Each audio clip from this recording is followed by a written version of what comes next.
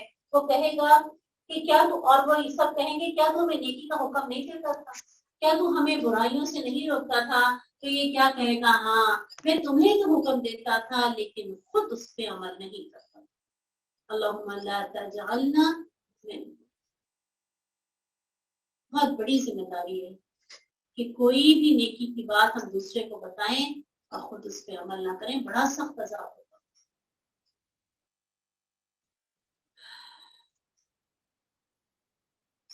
وَاسْتَعِينُوا بِالصَّبْرِ وَالصَّلَاةِ، اور مدد مانگو کس طرح؟ صبر کے ساتھ اور نماز کے ساتھ۔ سبحان اللہ، جب بھی کوئی مشکل پیش آتی رسول اللہ صلی اللہ علیہ وسلم کو تو کیا کہتے؟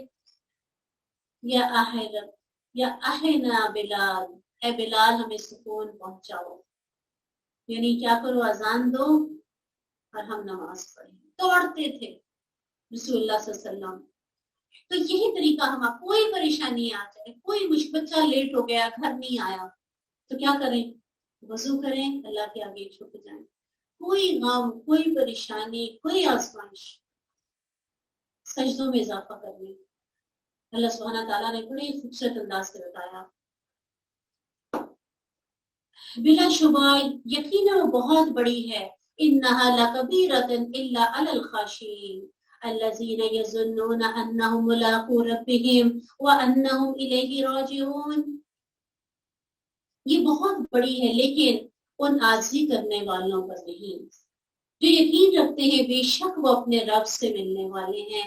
5 وقت نماز کی عادت ڈالنی مشکل کام ہے، کوئی آسان بات نہیں، مختلف اوقات میں اللہ سبحانہ تعالیٰ نے ذمہ داری ڈالی ہے، لیکن کس کے لیے بھاری نہیں؟ جو اپنے رب سے ملاقات کا یقین ہے، ان کے لیے پھر بڑی خوشی بات ہے پھر نماز کی طرف، کیوں کہ یہ بھی ایک ملاقات ہے اور اس ملاقات کی تیاری ہے، جس کی یہ ملاقات اچھی ہوئی اس کی وہ ملاقات اچھی ہوگی، جس کا یہ قیام لمبا ہوا اچھا ہوا اس کو وہ قیام خوبصورت ہو جائے۔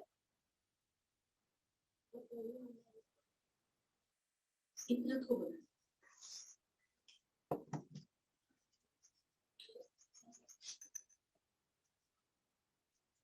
گی اور نہ قبول کی جائے گی اور نہ ان سے فدیہ لیا جائے گا اور نہ ان کی مدد کی جائے گی۔ جب ہم نے تمہیں فرعون کی قوم سے نجات دی تو تمہیں برا عذاب دیتے تھے، تمہارے بیٹوں کو بری طرح سے کام کرتے اور تمہاری عورتوں کو زندہ چھوڑ دیتے تھے، اس میں تمہارے رب کی طرف سے بڑی آزمائش تھی۔ اب آپ جانتے ہیں اس واقعے کے بارے میں کہ جو فرعون ذبح کیا کرتا تھا وہ کیوں کیا کرتا تھا، اس کے بارے میں جو خواب کی بات کی جاتی ہے اس کے بارے میں ہمیں کوئی حدیث کے بارے میں ڈیٹیل نہیں ملتی۔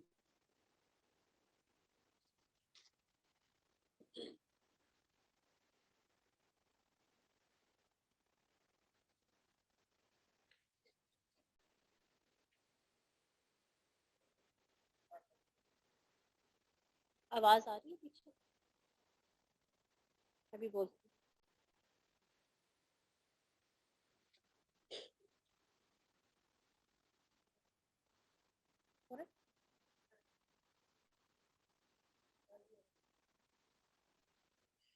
جی، اس کے بارے میں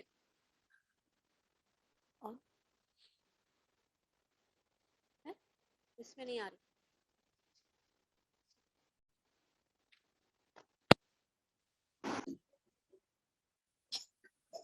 اسرائیلی روایات ہیں کہ جس میں کہا جاتا ہے کہ خواب آیا تھا فرعون کا، اس کے بارے میں ہمیں کوئی واضح دلیل نہیں ملتی، لیکن یہ ہے کہ اس کے درباریوں نے اس سے کہا تھا کہ جیسا کہ رب نے وعدہ کیا ہے کہ اس نسل میں بہت سے انبیاء کو بھیجے گا اور بہت سے بادشاہ پیدا کرے گا، اور ہم جانتے ہیں کہ حضرت داؤد علیہ السلام آئے، حضرت سلیمان علیہ السلام آئے، حضرت یوسف علیہ السلام آئے تو ان کو پھر قتل کرنا چاہیے ورنہ تمہاری بادشاہت چھین لیں گے. تو اس لیے پھر فرعون نے یہ کام کرنا شروع کیا اور جب دیکھا کہ صرف بوڑھے رہ گئے ہیں, جو بچہ پیدا ہوگا اس کو اگر مار دیا جائے گا تو پھر درباریوں نے کہا کہ پھر ہماری خدمت کون کرے گا. تو اس موقع پر پھر یہ قانون جو ہے بنایا گیا کہ 1 سال قتل کیا جائے گا, جو بھی بچہ پیدا ہوگا دوسرے سال قتل نہیں کیا جائے گا. جس سال حضرت موسیٰ علیہ السلام کے بھائی پیدا ہوئے, کیا نام تھا ان کا؟ ہارون علیہ السلام, کے جن کو نبوت ملی تھی. ہارون علیہ السلام جس سال پیدا ہوئے اس سال سختی نہیں تھی, تو وہ بڑے آرام سے ان کا جو سارا معاملہ تھا پیدائش کا وہ انجام پایا. لیکن جب حضرت موسیٰ علیہ السلام کی پیدائش کا وقت آیا تو اس سال سختی تھی, جو بچہ پیدا ہوتا تھا تو قتل کیا جاتا تھا. اور اللہ سبحانہ تعالیٰ نے خفیہ ایک وحی کی ام موسیٰ کی طرف. بڑا مشکل تھا دودھ پیتے بچے کو اس طرح ایک پنگوڑے کے اندر رکھ کر ایک پانی کی نہر کے اوپر بہا دینا, کہ جب اتنا خطرہ ہو ہر طرف تو اللہ سبحانہ تعالیٰ کے حکم سے اللہ کا حکم آنا, تو اللہ سبحانہ تعالیٰ نے ان کی آنکھیں ٹھنڈی کی اور اللہ سبحانہ تعالیٰ اس بچے کو واپس ان کی طرف لے آئے اور وہ اس بچے کی دایا بن گئی, دودھ پلانے والی بن گئی. تو اللہ سبحانہ تعالیٰ اسی بات کی طرف اشارہ کر رہے ہیں کہ کتنا بڑا تم پر عذاب تھا کہ تمہارے بیٹے پیدا ہوتے تھے ان کو قتل کر دیا جاتا تھا, صرف بچیاں رہ گئی تھیں یا بوڑھے رہ گئے تھے, تمہاری عورتوں کو زندہ چھوڑتے تھے. اس میں تمہارے رب کی طرف سے بہت بڑی آزمائش تھی.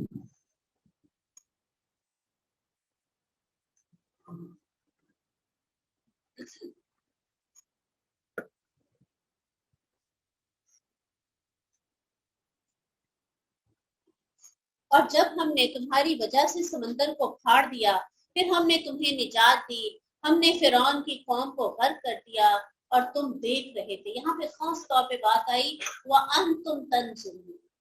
سب کچھ بنی اسرائیل کے سامنے ہوا تھا. جیسے یہ نکلے ہیں وہاں سے اس وقت یہ ڈر رہے تھے کہ موسیٰ ہم کیسے, جیسے ہی مندر جائیں گے تو پانی نہ مل جائے. تو موسیٰ علیہ السلام نے کہا کہ نہیں, یہ رب کے حکم سے ٹھہرا ہے.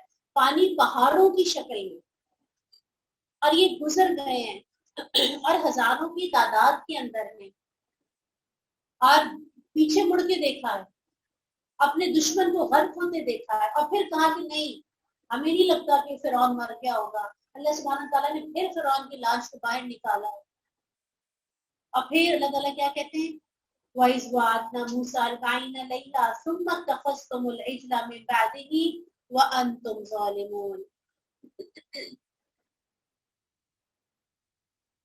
اور جب ہم نے موسیٰ سے 40 راتوں کی میعاد مقرر کی پھر اس کے بعد ہم نے تم سے بچڑا اور پھر اس کے بعد تم نے بچڑا بنا لیا اور تم ظالم تھے. کتنے دنوں کے لیے گئے تھے موسیٰ علیہ السلام؟ 40 دنوں کے لیے, 40 راتوں کے لیے, یا 40 دن کہہ لیں. اب 40 دن بھی پیچھے سے اتنا بڑا اللہ سبحانہ و تعالیٰ نے معجزہ دکھایا, اس کے باوجود 40 دن بھی صبر نہ کر سکے اور شرک کرنے لگے, بچڑا بنا لیا پیچھے سے. اللہ تعالیٰ کہتے ہیں ہم نے تمہیں پھر معاف کر دیا, لیکن اس کی معافی کی صورت بڑی عجیب تھی. وہ کیا تھی؟ 70,000 لوگ قتل ہوئے تھے اس سے جنہوں نے شرک کیا تھا. اب جو بچ گئے وہ بھی معاف کر دیے گئے اور جو قتل ہو گئے وہ بھی معاف کر دیے, ورنہ ہم جانتے ہیں شرک کی حالت میں اگر موت آتی ہے تو کیا ہے, بخشش نہیں ہے. تو اللہ سبحانہ تعالیٰ کہتے ہیں میرا تم پہ کتنا بڑا احسان ہے, اور گنتے جائیں احسانات اللہ سبحانہ تعالیٰ نے جو بنی اسرائیل پہ کیے ہیں. ہم نے پھر معاف کر دیا, کیوں؟ تاکہ تم شکر کرو. اور ہم نے موسیٰ کو کتاب اور حق و باطل میں فرق کرنے والی چیز عطا کی تاکہ تم ہدایت پا جاؤ. جب موسیٰ نے اپنی قوم سے کہا اے میری قوم, بے شک تم نے اپنے بچڑا بنانے کے ساتھ اپنی جانوں پر ظلم کیا, بس تم اپنے پیدا کرنے والے کی طرف توبہ کرو, بس اپنے آپ کو قتل کرو, یہ تمہارے لیے تمہارے پیدا کرنے والے کے نصیب بہتر ہے تو اس نے تمہاری توبہ قبول کر لی، بے شک وہی بہت توبہ قبول کرنے والا نہایت رحم کرنے والا ہے۔ آپ جانتے ہیں کہ اسلام میں بھی اگر کوئی مرتد ہو جائے تو سزا کیا ہے؟ اس کو بھی قتل کیا جاتا ہے، اور اگر کوئی توبہ کر لے تو پھر اس کو معاف کر دیا جاتا ہے، اور کوئی زنا کرے تو اس کو تو قتل ہی کیا جاتا ہے، ان میں بھی قتل ہی کیا جاتا تھا۔ اور جب تم نے کہا اے موسیٰ ہم ہرگز تیرا یقین نہ کریں گے یہاں تک کہ ہم اللہ کو کھلا نہ دیکھیں، 70 لوگوں نے اتنی بڑی نافرمانی اللہ سبحانہ تعالیٰ کی کر دی، اس کے باوجود اللہ سبحانہ تعالیٰ نے پھر بلا لیا آ جاؤ، تو تمہیں کڑک نے پکڑ لیا اور تم دیکھ رہے ہو۔ بار بار دیکھیں انتم تنظرون، کتنی بڑی بڑی نشانیاں اس امت کو دکھائی گئی۔ ثم بعثناکم من بعد موتکم لعلکم تشکرون، پھر ہم نے تمہیں تمہارے مرنے کے بعد زندہ کیا تاکہ تم شکر کرو۔ اب کیا ہوا؟ دیکھ سکتے تھے اللہ سبحانہ تعالیٰ کو؟ نہیں دیکھ سکتے تھے، تاب ہی نہ لا سکے، ایک تجلی اللہ سبحانہ تعالیٰ نے صرف پہاڑ پر کی اور یہ سب کے سب مر گئے خوف کی وجہ سے۔ اب کیا تھا؟ حضرت موسیٰ نے دعا کی لو شئت اہلکتہم من قبل وإیایا، اے میرے رب اگر تو چاہتا تو اس سے پہلے ہی ان کو مار دیتا اور مجھے بھی، یعنی اب میں جا کے قوم کو کیا منہ دکھاؤں گا؟ سردار ہے، 70 ہیں، تو ایک نہیں مرا، کیا بتاؤں گا میں جا کے؟ اللہ سبحانہ تعالیٰ نے مرنے کے بعد زندہ کر دیا۔ اور دیکھیے کسی اور حضرت عیسیٰ علیہ السلام کے بارے میں آتا مردوں کو زندہ کرتے تھے، اور قرآن میں جو واقعات مختلف طرح کے یہاں پہ آ رہے ہیں یہ تو حیران کن۔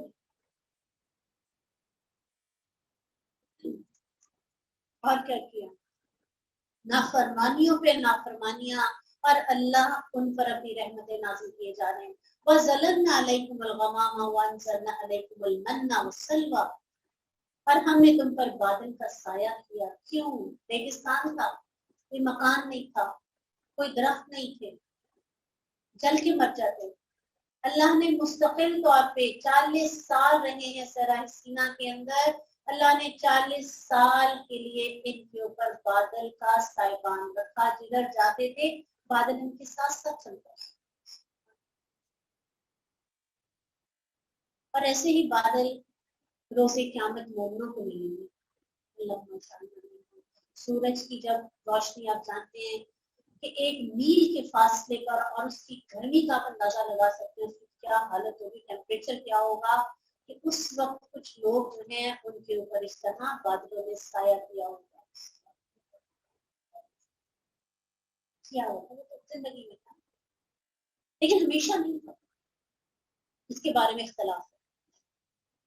تو اللہ سبحانہ و تعالیٰ نے ان کو کھانے کی چیزیں دی، ان کو من دیا، ان کو سلوا دیا۔ من ایک میٹھی سی چیز دھنیے کی طرح تھی، اور سلوا پرندوں کا گوشت اللہ سبحانہ تعالیٰ نے، آپ جانتے ہیں کتنا قیمتی ہوتا ہے پرندہ، اللہ نے وہ عطا کر دیا۔ اس کا شکار کرنا اتنی زیادہ کثرت سے ہوتا ہے کہ اس کا شکار کرنا ان کے لیے آسان ہو گیا۔ بعض لوگوں میں تو ہوتا ہے کہ سو کے اٹھتے تو بھنے میں پڑے ہوتے تھے، واللہ عالم۔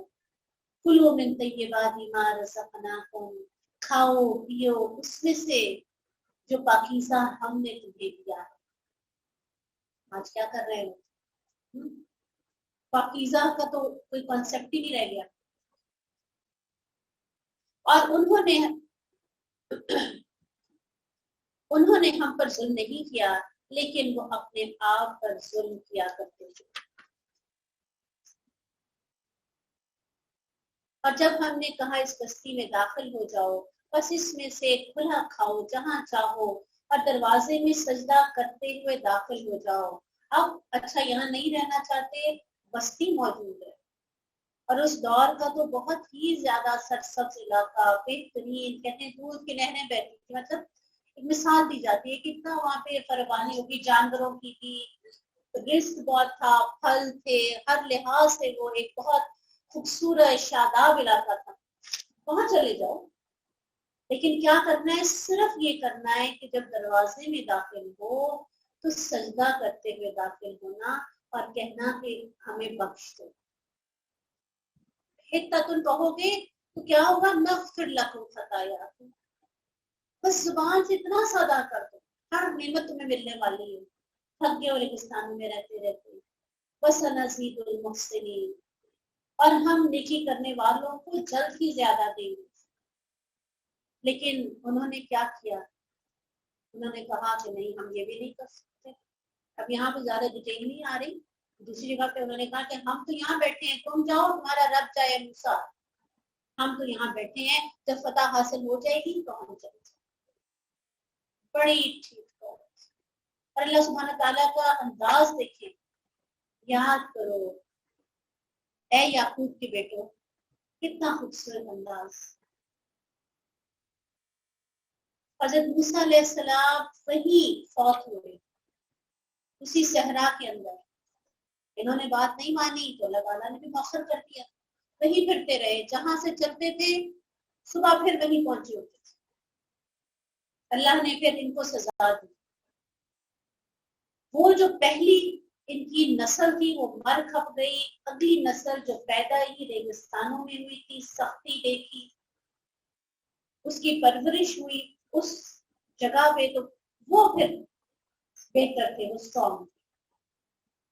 حضرت موسیٰ علیہ السلام فوت ہو گیا۔ دیکھیں کہ ایک نبی کتنی بڑی قربانی دے رہے ہیں اپنی قوم کی خاطر، ساری زندگی ان کی ریگستانوں میں بھاگتے دوڑتے گزرتی، کوئی ایک بات مان کے نہیں دی۔ یوشع بن نون جو ان کے غلام تھے، ہم جانتے ہیں، اور بعد میں ان کو نبوت بھی مل گئی تھی، ان کے دور میں پھر ان کے ساتھ مل کر ان کو فتح حاصل ہوئی تھی۔ اور کیا کہنا تھا؟ فتح سمجھے کہ جیسے پلیٹ میں، جیسے فتح مکہ ہوئی تھی نا، پلیٹ میں رکھ کے اللہ سبحانہ تعالیٰ نے دی تھی، ایسا ہی معاملہ تھا۔ ایک دفعہ چلے جاتے تو فتح مل جانی تھی۔ اور پھر جیسا کہ رسول اللہ صلی اللہ علیہ وسلم فتح مکہ کے موقع پر 8 نفر شکرانے رسول اللہ صلی اللہ علیہ وسلم نے وہاں جا کر ادا کیے تھے۔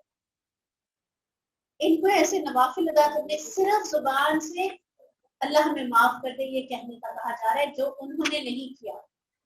اور رسول اللہ صلی اللہ علیہ وسلم استغفار بھی ساتھ ساتھ زبان سے ادا کرتے جا رہے تھے۔ اور یہاں تک آتا ہے کہ رسول اللہ صلی اللہ علیہ وسلم جس جانور کے اوپر بیٹھے ہوئے تھے، عاجزی اور انصاری کا یہ عالم تھا کہ رسول اللہ صلی اللہ علیہ وسلم کا سر بار بار جا کے جانور کی گردن سے ٹچ ہوا کہ آج میرے رب نے مجھے ایسی عظیم فتح عطا فرمائی۔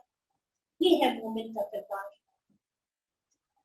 حضرت موسیٰ علیہ السلام جانتے ہیں نا کہ رو رہے تھے، کب روئے تھے؟ وہ رسول اللہ صلی اللہ علیہ وسلم سے مل کر جب وہ معراج ہوئی تھی۔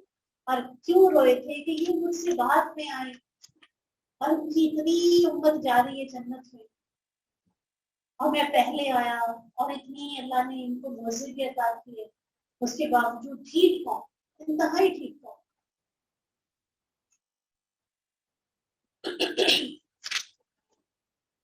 پھر ان لوگوں نے، جنہوں نے ظلم کیا، بات کو اس کے خلاف بدل دیا، جو ان سے کہی گئی تھی، تو ہم نے ان لوگوں پر جنہوں نے ظلم کیا تھا آسمان سے ایک عذاب نازل کیا، اس لیے کہ وہ نافرمانی کرتے تھے۔ وہ عذاب کیا تھا؟ طاعون کا، مرض ان میں آ گیا۔ اور کہتے ہیں کہ بہت، ایک جگہ پہ آتا ہے واللہ عالم کہ صحیح ہے یا نہیں، 70,000 کے قریب ان کے مرے، کثرت سے لوگ مرے۔ اور جب موسیٰ نے اپنی قوم کے لیے پانی مانگا تو ہم نے کہا اپنی لاٹھی اس پتھر پر مار، تو اس سے 12 چشمے پھوٹ نکلے۔ سبحان، پتھر پہ مارا اور پتھر سے اللہ تعالیٰ نے ایک نہیں 12، کیوں؟ اس لیے کہ 12 کو بھی کوئی مشکل نہ پیش آئے، کوئی لمبی لائنیں بنا کے نہ کھڑا ہونا پڑے، کوئی لڑائی جھگڑا نہ ہو جائے اس بات پہ۔ اور آج بھی تفسیر قرآن کے اندر ہے کہ آج بھی اگر چٹان کو جا کر دیکھے یہ صحرائے سینا کے اندر، تو وہاں پہ ابھی بھی 12 اسی طرح سوراخ نظر آتے ہیں۔ یہ بھی ایک اس کتاب کی سچائی کی عظیم مثال ہے۔ تو اس سے 12 چشمے پھوٹ نکلے، بلا شبہ سب لوگوں نے اپنے پینے کی جگہ معلوم کر لی، کھاؤ اور پیو اللہ کے دیے ہوئے رزق میں سے، اور زمین میں فساد نہ مچاتے تھے. پھر کیا کرنا ہے؟ کھاؤ پیو سب کچھ کرو، بس کیا نہ کرو؟ فساد نہ کرو. اور وہ کہتے تھے ہم نے یہی کرنا. جب تم نے کہا ہے موسیٰ ہم ایک کھانے پر ہرگز صبر نہ کریں گے، سو ہمارے لیے اپنے رب سے دعا کر کہ وہ ہمارے لیے کچھ ایسی چیزیں نکالے جو زمین میں اپنی ترکاری اور اپنی ککڑی اور اپنی گندم اور اپنے مسور اور اپنے پیاز میں سے اگاتی ہے. فرمایا کیا تم وہ چیز جو کمتر ہے اس چیز کے بدلے میں مانگ رہے ہو جو بہتر ہے؟ کسی شہر میں جا اترو، یقیناً تمہارے لیے وہ کچھ ہوگا جو تم نے مانگا. یہ کمتر کیوں کہا گیا؟ اس لیے کہ ابھی تو تمہیں ہر چیز یہاں پہ مل رہی ہے وہی اگائی، پھر تمہیں محنت کرنی پڑے گی. اور جو اصل مقصد ہے جہاد، اس سے بھاگ رہے ہو. جو تم نے مانگا اور ان پر ذلت اور محتاجی مسلط کر دی گئی اور اللہ کی طرف سے ہماری قصد کے ساتھ لوٹے. وَبَاءُوا بِغَضَبٍ مِّنَ اللَّهِ. اللهم لا تجعلنا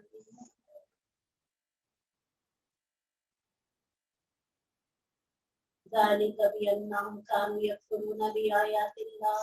یہ اس لیے کہ وہ اللہ کی آیات کے ساتھ کفر کرتے تھے. جو تم پر کتاب آئی تھی اس کا انکار. وَيَقْتُلُونَ النَّبِيِّينَ، انبیاء کو قتل کرتے تھے بغیر حق، بغیر حق کے. ذَلِكَ بِمَا عَصَوْا وَكَانُوا يَعْتَدُونَ، اور اس لیے کہ انہوں نے نافرمانی کی اور وہ حد سے گزرتے تھے. اور جانتے ہیں کہ رسول اللہ صلی اللہ علیہ وسلم کو بھی زہر دیا تھا. کس نے دیا تھا؟ باقی تو ہم جانتے ہیں. تو یحییٰ کو انہوں نے قتل شہید کیا، حضرت زکریا علیہ السلام کو انہوں نے شہید کیا، رسول اللہ صلی اللہ علیہ وسلم کو بھی شہادت اس طرح نصیب ہوئی. انہوں نے زہر دیا تھا، گوشت میں پکا کر کھلایا. اور رسول اللہ صلی اللہ علیہ وسلم ہمیشہ کہا کرتے تھے اے عائشہ جس بیماری میں فوت ہوئے، میں ہمیشہ اس کھانے کی تکلیف محسوس کرتا رہا. وہ صرف ایک یا دو لقمے کھائے تھے. اے عائشہ میں ہمیشہ اس کھانے کی تکلیف محسوس کرتا رہا اور یہ وقت ہے کہ میں زہر سے اپنے دل کی رگ کا کٹ جانا محسوس کر رہا. اس سے کیا پتہ چلا؟ رسول اللہ صلی اللہ علیہ وسلم کو بھی شہادت ملی تھی اور انہوں نے ہی ان کو زہر دیا. تو اللہ کا غضب دے کے واقعی اس کے باوجود اللہ سبحانہ تعالیٰ جب جب انہوں نے معافی مانگی، جب جب یہ پلٹے.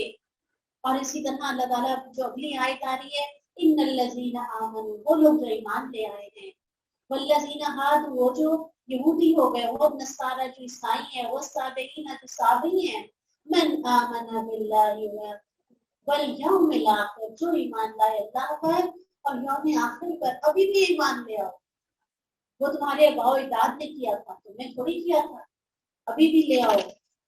وعمل صالحا، اور نیک عمل کرو. فلہم اجرہم عند ربہم. سبحان اللہ. اس آیت میں غور کیا آپ نے؟ عند ربہم، یہود ہیں، نصارہ ہیں، صابئی ہیں، ایمان نہیں لائے ہیں. اللہ ان پر غضبناک ہے، پھر بھی اللہ کیا کہہ رہے ہیں؟ تمہارے رب کے پاس بڑا اجر ہے، تم اپنی پلٹ آؤ. کتنا مہربان ہے وہ رب، کتنا رحیم ہے وہ رب. اس کو اگر ہم منا نہ سکے تو ہم سے زیادہ بدنصیب کوئی نہیں. وَلَا خَوْفٌ عَلَيْهِمْ وَلَا هُمْ يَحْزَنُونَ، اسے نہ کوئی خوف ہے اور نہ وہ غمگین ہوں گے. اور الحمدللہ بہت سے یہودی بھی ایمان لائے. نصارہ تو لائے ہی، یہودی بھی ایمان لائے. حضرت عبداللہ بن سلام، حضرت صہیب، حضرت سلیمان، اسی طرح نجاشی. نصارہ میں سے، یہود میں سے بہت کم لائے، نصارہ میں سے بہت لائے.